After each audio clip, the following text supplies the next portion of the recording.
Thank you very much for the presentations. I want to follow up on something that Archbishop Gallagher said before he had to leave. He mentioned the idea of interdisciplinary teaching, interdisciplinary focus. And one of the consequences for me thinking about your presentations today is I wonder if our curriculum in school and university is radically incapable of speaking to the needs of our time. We seem to be caught in a kind of specialization trap that begins in primary school, becomes more intensive in secondary, and then in the university. And so it seems, again, listening to your presentations, it's almost incredible that we teach science separately from philosophy. Or incredible that we teach any of these subjects separately from theological questions about why is there anything, and then the deep sort of ethical questions that some of you have raised. And it seems to me rethinking curriculum is a way to introduce children and youth to both instrumental reason and orientation reason, or instrumental and orientation knowledge, introducing young people to ratio and intellectus, and also introducing students to the problem of scientism, the kind of narrow focus that we have on both science and theology. So I'd be interested if any of the speakers want to respond to the task of education in our time. Who wants to react? Yeah. Word, amen. I completely agree with that. And I've seen it certainly in my country. I just came from California, and the dominance of the STEM model in education. And again, I love the sciences. I'm a room full of scientists here. I love the sciences and engineering and all that. But there's a loss of the humanities that worries me a lot. What do we do with our scientific knowledge? What do we do when, with all of our conveniences, we get where we want to go? You know, but the humanities have been suffering in our universities. And I think you're absolutely right that science belongs within a philosophical framework. And the interdisciplinary is indispensable. So, amen. President? Thank you. Thank you, Jürgen, for putting this excellent session together, and I would like to join in thanking all the speakers. I'd like to make a couple of remarks on what I've heard and about Marcelo. I think it's difficult at this stage to enter into a broader discussion, but maybe then there are still a few remarks from all of you. First, I would like to emphasize that we heard appropriate warnings against scientific approaches. And it's important to reply that this academy is an academy which fosters science for a purpose. So there is no golden calf of science around which the academicians dance here, but it's science for a purpose, as was documented in this plenary session.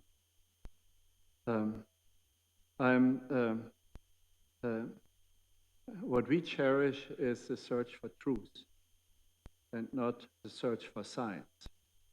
Science is a means for us. Not necessarily a means in the sense of applicable, applied science, but science to find out new things. I'm very inspired by the emphasis on the hope concept, the spirituality of hope. That message, I think, is extremely important in these days, given the state of the world in terms of lack of peace and lack of sustainability. So thank you for that stimulating presentation also. And I was very pleased, Professor Flavia, to hear from you the linking back to our roots of this academy, or the thought processes from our founding fathers. Dear Marcelo, I would like to just make, as I spoke yesterday on your birthday, would like to make just a couple of remarks. It is obvious that one is not Chancellor forever, but you have been professor, and once a professor, forever a professor. At least that's our concept of professorial opportunities and duties. So you have taught us deep thought, deep thinking, philosophical, religious, and you have evermore surprised me about your deep insights into science also. So, and that was even more surprising, combined with a focus on caring for the poor and the marginalized and the excluded. And you have combined all this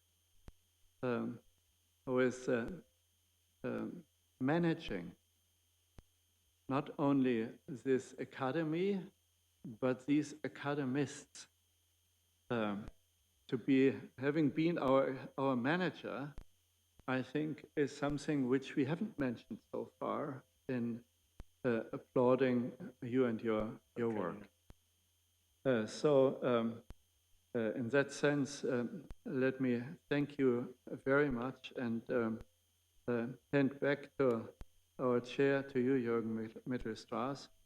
Maybe you would like to make a few concluding remarks from your perspective on this session, and then we would like to listen to Marcelo's valedictory speech. This Archbishop Jacqueline has the word.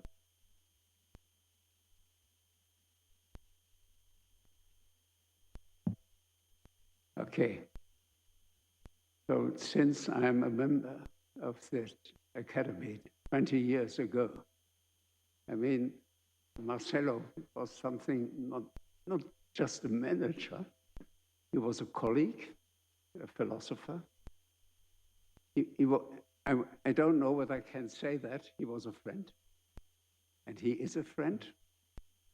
I think we agreed in many philosophical questions and answers, and perhaps this session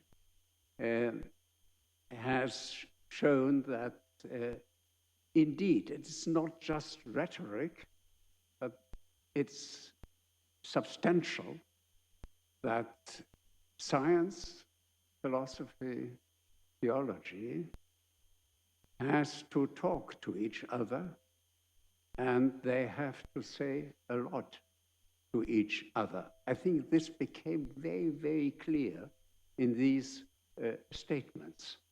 I mean, what has been said from a theological perspective could also be underwritten by a philosophical perspective. And I wish and I hope that this discussion, this aspect of the discussion in this academy, that we are not just dealing with the fundamental sciences in their language, but also dealing with fundamental questions which at the bottom are not scientific questions in the narrow sense. There's always something like philosophy and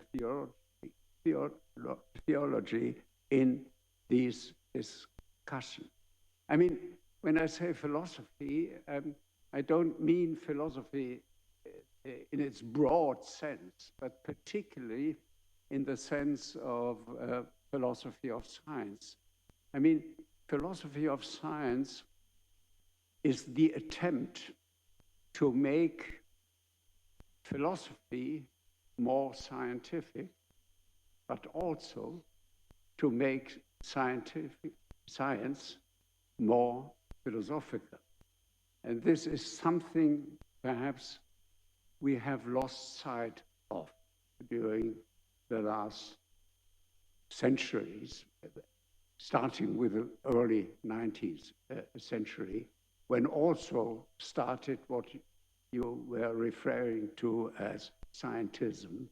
It was the beginning. It was not the beginning of the modern way of science and philosophy. And I liked it very much that we started with Galileo, because he, as we learned from Professor Makaki, is not a scientist in a narrow sense, but his answers were answers to questions which are more various than those questions which immediately can be answered by science. So this sort of cooperation, I think that was the core interest of our former Chancellor. I hope and I wish and I'm sure that this approach will have a future. Thank you.